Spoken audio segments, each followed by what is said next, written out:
അയ്യപ്പൻ്റെ സ്വർണം CPM-കാരൻ അടിച്ചുകൊണ്ട് പോയി എന്നുള്ളതിന് ഇനി എന്ത് തെളിവാണ് വേണ്ടത്? ഒരു തെളിവിന്റെ ആവശ്യമില്ലല്ലോ, അതെല്ലാം ജനങ്ങൾക്ക് ബോധ്യമായിട്ടുള്ള ഒരു കാര്യമാണല്ലോ. ഇപ്പൊ ഇതോടുകൂടി അതിന്റെ അവസാനം ആണി അടിച്ചിരിക്കുന്നു. ഈ പറഞ്ഞ പോലെ PS പ്രശാന്ത് ജയിലിലിരുന്ന് വായിക്കുന്ന പുസ്തകങ്ങളൊക്കെ എടുത്ത് റെഡിയാക്കി വെക്കേണ്ട സ്ഥിതിയിലേക്ക് പോയിരിക്കുകയാണ്.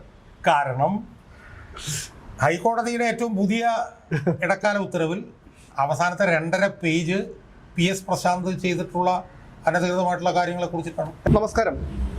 ശബരിമല സ്വർണ്ണക്കൊള്ളയെക്കുറിച്ചുള്ള വിശകലനങ്ങൾ പതിവായി DNA ന്യൂസിലൂടെ ഞങ്ങൾ പ്രേക്ഷകർക്ക് മുന്നിൽ എത്തിച്ചിരുന്നു. അഡ്വക്കേറ്റ് KM ഷാജഹാൻ്റെ ആ ഒരു വിലയിരുത്തൽ, അത് എത്രത്തോളം അത് പിന്നീട് സംഭവിച്ചു എന്നുള്ളത് നമ്മൾ നേരിൽ കണ്ടതാണ്. അദ്ദേഹം പറഞ്ഞ ഒരു കാര്യം കൂടി ഇന്ന് സംഭവിച്ചിരിക്കുന്നു. മുൻ Devaswom board president A. Padmakumar അറസ്റ്റിലായിരിക്കുന്നു. ഇത് 3 ആഴ്ച മുൻപ് തന്നെ ശ്രീ ഷാജഹാൻ DNA ന്യൂസിലൂടെയും അദ്ദേഹത്തിൻ്റെ പ്രതിപക്ഷം എന്ന യൂട്യൂബ് ചാനലിലൂടെയും പുറത്ത് അദ്ദേഹം പറഞ്ഞതാണ്. അത് പ്രേക്ഷകർ കേട്ടതാണ്. ആ വിശകലനം എത്രത്തോളം യാഥാർത്ഥ്യമായിരുന്നു എന്നുള്ളതാണ് എന്നെ അത്ഭുതപ്പെടുന്നത്. 10-ാം മാസത്തിലോ മറ്റാണെന്ന് തോന്നി ഈ ദേവസ്വം വിജിലൻസിൻ്റെ റിപ്പോർട്ട്. അതെ, അത് എടുത്തു 9/10/2020. അപ്പോൾ അത് ഞാൻ പരിശോധിച്ച് വന്നപ്പോൾ അതിൽ 5/7/2019 ഒരു ഉത്തരവ് കണ്ടു. അത് യഥാർത്ഥത്തിൽ അതിന് മുമ്പ് തന്നെ ഏഷ്യാനെറ്റിൽ പറയുന്നത് ഞാൻ കേട്ടിരുന്നു. എന്തായാലും ഈ ദേവസ്വം വിജിലൻസിൻ്റെ റിപ്പോർട്ട് നോക്കിയപ്പോൾ അതിൽ 5/7/2019 ദേവസ്വം ബോർഡ് ഇറക്കിയ ഒരു ഉത്തരവ് കാണാനിടയായി. ആ ഉത്തരവ് ഞാൻ വായിച്ചു നോക്കിയപ്പോഴത്തേക്കാണ് അതിൽ ചെമ്പു തകിടുകൾ എന്ന് എഴുതിയിരിക്കുന്നതിൻ്റെ ശ്രദ്ധപ്പെടുന്നത്. എന്നുവെച്ചാൽ നമ്മളിങ്ങനെ ഒരുപാട് കാര്യങ്ങൾ നോക്കി നമുക്കൊരു ഇൻക്വിസിറ്റീവ്, ഒരു ഇൻവെസ്റ്റിഗേറ്റീവ് മൈൻഡ് നമ്മളിലുണ്ടെന്ന് കണ്ടോണം. അപ്പോൾ പെട്ടെന്ന് പുറകോട്ട് മറിച്ച് നോക്കിയപ്പോൾ 98-99 മറ്റോ മല്യ വന്നപ്പം സ്വർണം പൊതിഞ്ഞതിൻ്റെ ഒരു ലിസ്റ്റ് കൊടുത്തിരിക്കുന്നു. ആ ലിസ്റ്റ് നോക്കുമ്പോഴത്തേക്ക് ദ്വാരപാലകരിൽ 1564 ഗ്രാം സ്വർണമാണ് പൊതിഞ്ഞിരിക്കുന്നത്. 15 കിലോ സ്വർണം പൊതിഞ്ഞത്. അപ്പോൾ അതും ഈ ഉത്തരവും കൂടി താരതമ്യം ചെയ്തപ്പോൾ തന്നെ ഇതിനകത്തുള്ളൊരു പെശക് എനിക്കെന്ന് ബോധ്യമായി. കാരണം ഇത് 15 കിലോ കൊടുത്ത് പൊതിഞ്ഞ സാധനം ഉത്തരവിൽ വരുമ്പോൾ ചെമ്പ് തകിട് എന്ന് മാത്രമല്ല, ഉത്തരവിൽ 2 സ്ഥലത്ത് ചെമ്പ് തകിടുകൾ എന്ന് പറയുന്നു. അപ്പോൾ അത് കണ്ടപ്പോൾ തന്നെ 2019 ദേവസ്വം ബോർഡ് സ്വർണം പൊതിഞ്ഞത് ചെമ്പാക്കി എന്നുള്ളത് എനിക്കപ്പോൾ ബോധ്യമായി. സ്വർണം പൊതിഞ്ഞത് ചെമ്പാക്കി എന്ന് പറഞ്ഞാൽ അത് ഗൂഢാലോചനയാണ് എന്നുള്ളത് കൃത്യം. അപ്പോഴാണ് നോക്കുമ്പോൾ 2019 പിന്നെ പത്മകുമാറാണ് ദേവസ്വം ബോർഡ് പ്രസിഡന്റ്. അങ്ങനെയാണ് ഞാൻ അന്ന് തന്നെ ഇയാൾ അറസ്റ്റ് ചെയ്യപ്പെടാനുള്ള സാധ്യതയുണ്ട് എന്നുള്ള നിലയിൽ അന്ന് ഞാൻ വീഡിയോ. അതിൻ്റെ അടിസ്ഥാന കാരണം എന്ന് പറഞ്ഞാൽ ഇതായി. പിന്നീട് ദേവസ്വം ബെഞ്ചിൻ്റെ ഇടക്കാല വിധികൾ ഓരോന്നോരോന്നായി പരിശോധിച്ച് വന്നപ്പം ഇയാളുടെ റോള് ഓരോ ഇടക്കാല ഉത്തരവിലൂടെയും കൂടുതൽ തെളിഞ്ഞ് വരുന്നത് കണ്ടു. കാരണം ഇടക്കാല റിപ്പോർട്ടിൽ ഹൈക്കോടതി പിന്നീട് പറഞ്ഞൊരു കാര്യം എന്താ അവർ പറഞ്ഞത്, ഇത് സന്നിധാനത്ത് വെച്ച് തന്നെ ചെയ്യണം എന്ന് ഇതിൻ്റെ റൂൾ 38 പറഞ്ഞിട്ടുണ്ട് എന്നുള്ളത് പറഞ്ഞു. അത് നമ്മൾ എവിടെയോ ചർച്ച ചെയ്തു. രാവിലെ 6 മുതൽ വൈകിട്ട് 6 വരെ ചെയ്യണം. അതപ്പോൾ ചെയ്യാൻ പറ്റിയില്ലെങ്കിൽ പിറ്റേ ദിവസം ചെയ്യണം. ചെയ്യുമ്പോൾ മഹസർ എഴുതണം. ഇതെല്ലാം വ്യക്തമായി പറഞ്ഞിട്ടുണ്ടായിരുന്നു. ഉന്നത ഉദ്യോഗസ്ഥന്മാരുടെ സാന്നിധ്യത്തിലായിരിക്കും അത് ചെയ്യുന്നത്. അപ്പോൾ അത് ഒരു ലംഘനമാണെന്നുള്ളത് ബുദ്ധിയായി. അതിനുശേഷം 2023 ബഹുമാനപ്പെട്ട ഹൈക്കോടതി പറഞ്ഞിട്ടുണ്ട് ഇതിൽ എന്ത് ചെയ്തു കഴിഞ്ഞാലും ഞങ്ങളുടെ അറിയില്ലാതെ പുറത്തുകൊള്ളാൻ പാടില്ല. അപ്പോൾ അത് നിയമലംഘനമാണെന്ന് ബോധ്യമായി.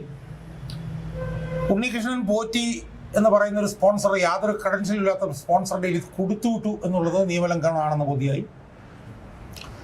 ഉണ്ണികൃഷ്ണൻ പോറ്റി ഇത് സ്മാർട്ട് ക്രിയേഷൻസിൽ കൊണ്ട് കൊടുത്ത് സ്മാർട്ട് ക്രിയേഷൻസ് എങ്ങനെ വന്നു എന്നുള്ളതിനെ കുറിച്ചിട്ട് അന്വേഷിച്ചിട്ടില്ല എന്നുള്ളത് ബോധ്യമായി.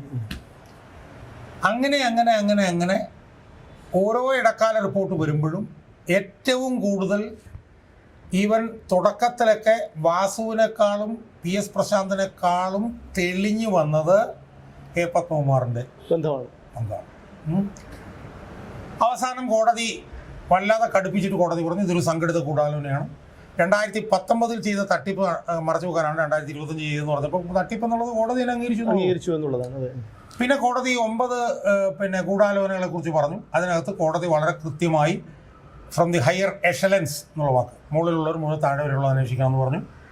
ഏറ്റവും അവസാനം ഹൈക്കോടതിയുടെ അവസാനത്തെ ഇടക്കാല ഉത്തരവിൻ്റെ അവസാനത്തെ ഖണ്ഡികയിൽ ദേവസ്വം ബോർഡിൻ്റെ ഇന്ന നിയമപ്രകാരം 3 പേരോടാണ് ഉത്തരവാദിത്വം, ഒന്ന് ഡയറ്റി, ഒന്ന് ഡിവോട്ടി, ഒന്ന് സ്റ്റേറ്റ് എന്നിങ്ങനെ പറഞ്ഞു വെച്ചു.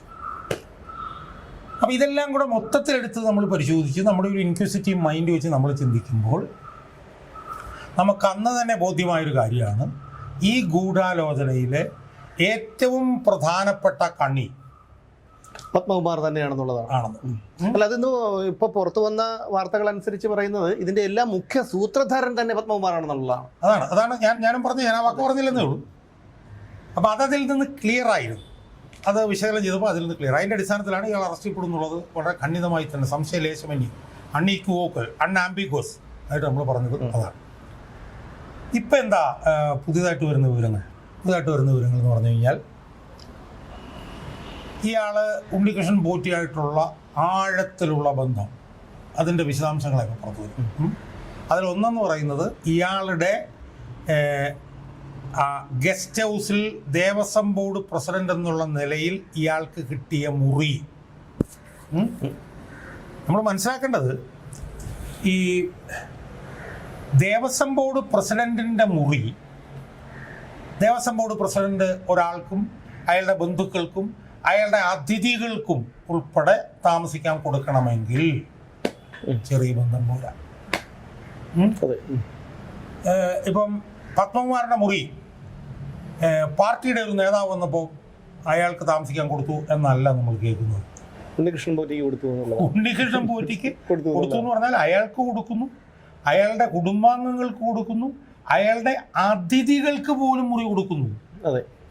അപ്പോൾ അവർ തമ്മിലുള്ള ബന്ധം എത്രത്തോളം ഉണ്ടായെന്നുള്ളതാണ്. ഇപ്പൊ SITക്ക് കിട്ടി എന്ന് പറയുന്നത്, എനിക്കൊന്ന് അവർ തന്നെ ചോർത്തിയതായിരിക്കണം. കിട്ടിയെന്ന് പറയുന്നത് ഇവർ തമ്മിലുള്ള ഫോൺ സംഭാഷണം, ഏറ്റവും അവസാനമായിട്ട് പറയുന്നത് എന്താണ്, ഇവരെ സംബന്ധിച്ച് സാമ്പത്തിക ഇടപാടിൻ്റെ വരെ എന്ന് പറഞ്ഞിപ്പോൾ വന്നിരിക്കുന്നു. അതിൽ നമ്മുടെ അഭിമുഖങ്ങളുടെയൊക്കെ ഒരു സ്വാധീനം എന്താണെന്ന് ചോദിച്ചാൽ, നമ്മുടെ അഭിമുഖങ്ങളുടെ സ്വാധീനം വളരെ വലുതാണെന്ന് വിശ്വസിക്കുന്ന ഒരാളാണ് ഞാൻ. കാരണം പല വിഷയങ്ങളും ഇപ്പോൾ പുറത്തു വരുന്നത് നമ്മൾ ഉന്നയിച്ച ചോദ്യങ്ങൾക്ക് മറുപടി എന്നുള്ള നിലയിലാണ്. ഇപ്പം എന്തുകൊണ്ടാണ് പത്മകുമാറിനെ അറസ്റ്റ് ചെയ്യുന്നത്, താമസിക്കുന്നുള്ള ചോദ്യം ചോദിച്ചു എന്ന് മാത്രമല്ല, ഞാൻ കഴിഞ്ഞ ദിവസത്തെ എൻ്റെ വീഡിയോയിൽ, അത് സുമേഷായിട്ടുള്ള ഇൻ്റർവ്യൂവിൽ ഒരു ഭാഗത്ത് പറഞ്ഞാണ്, ഞാൻ എൻ്റെ വീഡിയോയിൽ KM ഷാജഹാനും പത്മകുമാറിനും 2 നിയമം എന്ന് പറഞ്ഞിട്ടൊരു അതിന് നമ്മൾ ആർട്ടിക്കിൾ 14 എടുത്തിട്ട് ചോദിച്ചു, ഇക്വാളിറ്റി ബിഫോർ ലോ, നിയമത്തിൻ്റെ മുന്നിൽ തുല്യം, ഇയാൾക്ക് എന്താണ് എന്ന് പറഞ്ഞുള്ള ചോദ്യം നമ്മൾ ചോദിക്കുമ്പോൾ അതിന് പിറ്റേ ദിവസം മാതൃഭൂമിയുള്ള ചാനലിൽ കൂടെയാണ് മറുപടി വരുന്നത്. എന്താ മറുപടി? അത് ഞങ്ങൾ മനഃപൂർവ്വം താമസിപ്പിച്ചതല്ല, കൂടുതൽ തെളിവുകൾ കിട്ടാൻ വേണ്ടി ഞങ്ങൾ താമസിപ്പിച്ചതാണ് എന്നൊക്കെയുള്ള നിലയിലുള്ള മറുപടികൾ വരുമ്പോൾ നമ്മുടെ അഭിമുഖങ്ങൾ ഉണ്ടാക്കേണ്ട സ്ഥലങ്ങളിൽ സമ്മർദ്ദം ഉണ്ടാക്കുന്നുണ്ട് എന്നുള്ളതൊക്കെ വളരെ വ്യക്തമാണ്.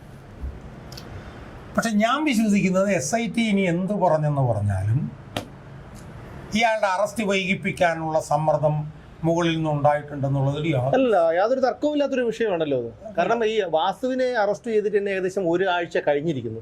അതിൽ നിന്ന് തന്നെ വ്യക്തമാണ്. കാരണം ഒരു 1-2 ഇപ്പം നമ്മൾ ഒരു കണക്ക് കൂട്ടിയെടുത്താൽ പോലും ഇത്രയും ഒരു കാലതാമസത്തിൻ്റെ ആവശ്യം വരുന്നില്ല. അപ്പോൾ നമ്മൾ മനസ്സിലാക്കേണ്ടത് വെച്ചാൽ നമ്മൾ നേരത്തെ പറഞ്ഞിട്ടുണ്ട്, ഇവർ വിചാരിച്ചിരുന്നത് എന്താണ്, കുറച്ച് ഉദ്യോഗസ്ഥന്മാരിൽ ഇതങ്ങ് അവസാനിച്ച്, അപ്പോൾ ഉദ്യോഗസ്ഥന്മാരാണ് ഞങ്ങളൊന്നും പറഞ്ഞില്ല. വാസു അറസ്റ്റ് ചെയ്യുമ്പോൾ തന്നെ ഒരു വിരണ്ടു. കാരണം വെച്ചാൽ പഞ്ചായത്ത് തിരഞ്ഞെടുപ്പ് വരികയാണ്. ഇവർ വിചാരിക്കുന്ന എന്താണ്, പഞ്ചായത്ത് തിരഞ്ഞെടുപ്പിൽ നല്ല വിജയം ഉണ്ടായി കഴിയുമ്പോൾ ഞങ്ങൾ നിയമസഭയിൽ വിജയിക്കുന്ന നിലയിലുള്ള പ്രചരണം ആരംഭിക്കാം എന്നും പറഞ്ഞ് ഇവർ നിൽക്കുകയാണ്. അല്ലെങ്കിൽ തന്നെ പഞ്ചായത്ത് തിരഞ്ഞെടുപ്പ് സംബന്ധിച്ച് ഇവർക്ക് ആശങ്കയുണ്ട്. കാരണം ഇവർ എന്തൊക്കെ അഴിമതിയാണ് കാണിച്ചിട്ടില്ല എന്നുള്ളതൊക്കെ ഇവർക്കായി. അപ്പോൾ അതിനെയൊക്കെ മറികടക്കാന്ന് പറഞ്ഞ് നിൽക്കുമ്പോഴാണ് ഒരു സോഷ്യൽ എഞ്ചിനീയറിംഗ് നടത്തി എങ്ങനെയും രക്ഷപ്പെടാം അയ്യപ്പ സംഘം നിൽക്കുമ്പോഴേക്ക് ഇടിത്തി പോലെ വീഴുന്നത്. അപ്പോൾ വന്നപ്പോഴും ഇവർ ആ വാസവൻ ഉൾപ്പെടെ പറഞ്ഞാൽ അത് ഉദ്യോഗസ്ഥന്മാരാണ് പ്രശ്നം. വാസു അറസ്റ്റായപ്പോൾ തന്നെ ടെൻഷനായി. കാരണം വാസു അറസ്റ്റിലായപ്പോൾ CPM-നകത്തുള്ള ബന്ധം സംബന്ധിച്ച് ജനങ്ങളുടെ ഇടയിൽ ചർച്ച വന്നു. ഇനിയുള്ള പ്രശ്നം എന്താ? ഇനിയുള്ള പ്രശ്നം എന്ന് പറയുന്നത് പത്മകുമാർ അറസ്റ്റ് ചെയ്യപ്പെടും എന്ന് ചെയ്യപ്പെട്ടു. പത്മകുമാർ കൂടി അറസ്റ്റ് ചെയ്യപ്പെട്ട സാഹചര്യത്തിൽ ഇനി CPM-ന് ഇതിനകത്ത് പങ്കില്ല എന്ന് പറഞ്ഞ് രക്ഷപ്പെട്ടു പോകാൻ ഒരിക്കലും കഴിയില്ല. അത് മുമ്പ് തന്നെ എല്ലാവർക്കും അറിയാവുന്ന ഒരു കാര്യമാണെങ്കിൽ പോലും കുറച്ചുകൂടി ഒന്ന് ഉറച്ചിരിക്കുകയാണ് ആ ഒരു ചിന്ത.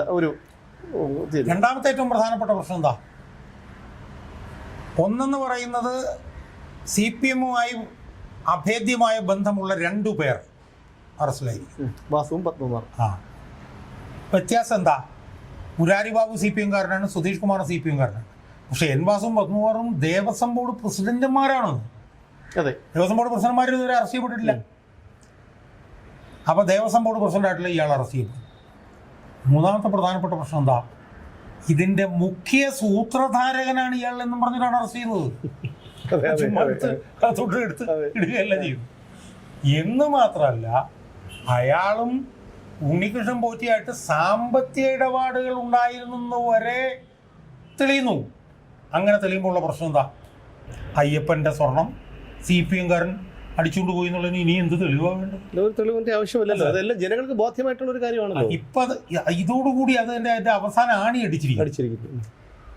ഇപ്പൊ നേരിടുന്ന പ്രശ്നം എന്താ? പഞ്ചായത്ത് തെരഞ്ഞെടുപ്പ് 2-3 ആഴ്ചകൾ. ഈ പഞ്ചായത്ത് തെരഞ്ഞെടുപ്പ് 2-3 ആഴ്ചകൾക്കുള്ളിൽ ഈ പത്മകുമാറിനെയും കൂടെ അറസ്റ്റോടുകൂടി പഞ്ചായത്ത് തെരഞ്ഞെടുപ്പിനെ നിയന്ത്രിക്കുന്ന ഒരു വിഷയമായി ശബരിമല മാറുകയാണ്. അല്ല, ഇപ്പൊ അവര് പഞ്ചായത്ത് ഈ തെരഞ്ഞെടുപ്പൊക്കെ വരുമ്പോൾ പോലും അവർ ഈ വിഷയത്തിനെ കുറിച്ച് ആരും മിണ്ടുന്നില്ല. CPM-കാർ ഈ വിഷയത്തിനെ കുറിച്ച് മിണ്ടുന്നേ ഇല്ല. അവർക്ക് സംസാരിക്കാനും പറയാനും വേറെ വിഷയങ്ങളിലേക്ക് അവർ ശ്രദ്ധ തിരിച്ചു വിടുകയാണ് ചെയ്യുന്നത്. തിരിക്കാൻ അവർ ശ്രമിക്കുകയാണ്. ഇനി CPM-കാരെന്നല്ല, കോൺഗ്രസ്സുകാരും ഇത് പറയുന്നില്ല. അല്ല, കോൺഗ്രസ്സുകാർ ഈ പറഞ്ഞതുപോലെ മണ്ണും ചാരിയും പെണ്ണും കൊണ്ടുപോകാൻ വേണ്ടി നിൽക്കുന്നവരാണ് കോൺഗ്രസ് പറയുന്നത്. പക്ഷേ അവരത് പറയുന്നില്ലെങ്കിലും പൊതുമണ്ഡലത്തിലുള്ള ചർച്ചാ വിഷയമായി ഇതങ്ങ് മാറുകയാണ്. കാരണം ചാനലുകളിലും സോഷ്യൽ മീഡിയയിലും മുഴുവൻ ഇത് മാത്രമേ ചർച്ചയുള്ളൂ. അപ്പോൾ CPM-നെ സംബന്ധിച്ചിടത്തോളം വല്ലാത്തൊരു കുരുക്കിലാണ് CPM ചെന്ന് പെട്ടിരിക്കുന്നത് എന്നുള്ളതാണ്. ഇനി ഇതിവിടെ തീരുന്നില്ല. ഈ പറഞ്ഞ പോലെ PS പ്രശാന്ത് ജയിലിലിരുന്ന് വായിക്കുന്ന പുസ്തകങ്ങളൊക്കെ എടുത്ത് റെഡിയാക്കി വെക്കേണ്ട സ്ഥിതിയിലേക്ക് പോയിരിക്കുകയാണ്. കാരണം ഹൈക്കോടതിയുടെ ഏറ്റവും പുതിയ ഇടക്കാല ഉത്തരവിൽ അവസാനത്തെ 2.5 പേജ് PS പ്രശാന്ത് ചെയ്തിട്ടുള്ള അനധികൃതമായിട്ടുള്ള കാര്യങ്ങളെ കുറിച്ചിട്ടാണ്. അല്ല, അതാണ് എനിക്ക് ഈ പത്മകുമാറിനെ പലതവണ ചോദ്യം ചെയ്യാൻ വിളിച്ചപ്പോഴും വന്നില്ല. കാരണം അയാൾക്കറിയാം അയാൾ ചെയ്ത തെറ്റിന്റെ ആഴവും ബോധ്യവും അയാൾക്ക് നന്നായിട്ടുണ്ട്. അതുപോലെ തന്നെയാണ് പ്രശാന്തിന്റെ മാധ്യമങ്ങളോടുള്ള പ്രതികരണത്തിൽ നിന്നുള്ള അദ്ദേഹത്തിന്റെ മുഖഭാവം കാണുമ്പോൾ തന്നെ അറിയാം അദ്ദേഹം എത്രത്തോളം ഭയപ്പെടുന്നു. പിന്നെ അദ്ദേഹത്തിന്റെ മറ്റു കാര്യങ്ങൾ, അദ്ദേഹം ചെയ്തു കൂട്ടിയ കാര്യങ്ങളൊക്കെ കുറിച്ച് അദ്ദേഹത്തിന് അറിയാം, മറ്റു പലർക്കും അറിയാം. അപ്പോൾ അതൊക്കെ നമുക്ക് ഒരു പരിധിവരെ സമ്മർദ്ദപ്പെടുത്തിയും ഭീഷണിപ്പെടുത്തിയും പ്രലോഭിപ്പിച്ചും ഒക്കെ അടക്കി വയ്ക്കാൻ കഴിഞ്ഞേക്കാം.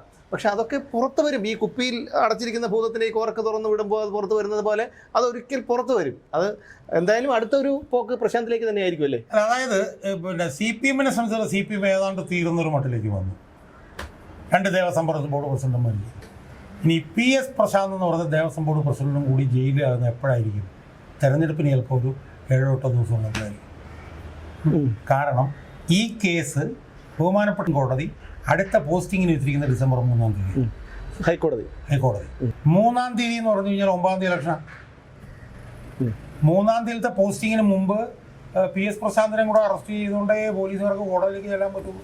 അല്ലെങ്കിൽ കോടതി ഉത്തരവ് സ്വാഭാവികമായും 3-ാം തീയതി കൂടെ ആകുമ്പോഴത്തേക്കും CPM-ന്റെ 3 ദേവസ്വം പ്രസിഡന്റുമാർ ജയിലിൽ കിടക്കുമ്പോൾ CPM-ന്റെ അവസ്ഥ എന്ന് പറയുന്നത് പരമദയനീയമായിരിക്കും എന്നേ പറയാനുള്ളൂ.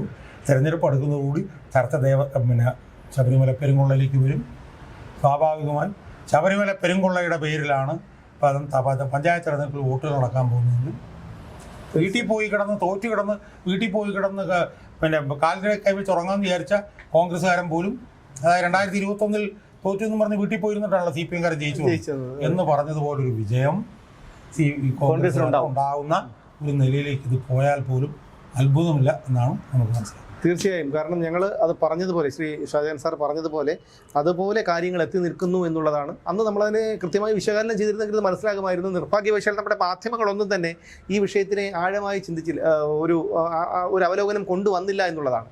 അതിൽ കുറച്ചെങ്കിലും കൊണ്ടുവന്നത് മാതൃഭൂമി ന്യൂസ് മാത്രമാണ്. മറ്റുള്ളവരൊക്കെ ഒരു സാധാരണ ഒരു വാർത്ത പോലെ ഇത് റിപ്പോർട്ട് ചെയ്തു എന്നുള്ളതാണ്. കാരണം മാധ്യമങ്ങളാണ് ഇത്തരം കുറ്റകൃത്യങ്ങളെ പൊതുസമൂഹത്തിന് മുന്നിലും നിയമത്തിന് മുന്നിലും എത്തിക്കേണ്ടതിൽ വലിയൊരു പങ്ക് വഹിക്കേണ്ടത്. നിർഭാഗ്യവശാൽ നമ്മുടെ മലയാളത്തിലെ മാധ്യമങ്ങൾക്ക് കൃത്യമായിട്ടുള്ള ഒരു അജണ്ടയുണ്ട്.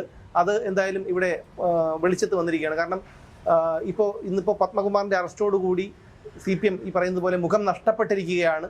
അവരുടെ കാൽച്ചുവട്ടിലെ മണ്ണ് ഒലിച്ചു പോയിരിക്കുകയാണ്. എന്തായാലും ഒന്നേ പറയാനുള്ളൂ, PS പ്രശാന്തും ജയിലിൽ ചെന്നിരുന്ന് വായിക്കാനുള്ള പുസ്തകങ്ങളൊക്കെ ഒന്ന് റെഡിയാക്കി വെച്ചാൽ ബോറടിക്കാതെ വായിക്കാം. കാരണം അവിടെ പത്രങ്ങളൊക്കെ കിട്ടിയാലും നമുക്ക് 24 മണിക്കൂറും ഇങ്ങനെ വെറുതെ ഇരിക്കേണ്ട ഒരു അവസ്ഥയാണ്. കാരണം കഴിക്കുക, ഇരിക്കുക, ഉറങ്ങുക. അപ്പോൾ വായിക്കാനുള്ളതെന്ന് പറഞ്ഞാൽ പത്രം മാത്രമാണ്. ആ പത്രം കിട്ടിക്കഴിഞ്ഞാൽ അത് പത്രം വായിക്കുന്നതിനൊരു പരിധി ഉണ്ടല്ലോ. അപ്പോൾ ബോറടിക്കാതിരിക്കാനുള്ള പുസ്തകങ്ങളൊക്കെ തയ്യാറാക്കി വെച്ചിരുന്നു കഴിഞ്ഞാൽ എന്തായാലും അത് ജയിലിലെ ഒരു വിരസത അകറ്റാൻ ഉപകരിക്കുമെന്ന് മാത്രമേ പറയാനുള്ളൂ. സ്വാമിയെ ശരണമയ്യപ്പ.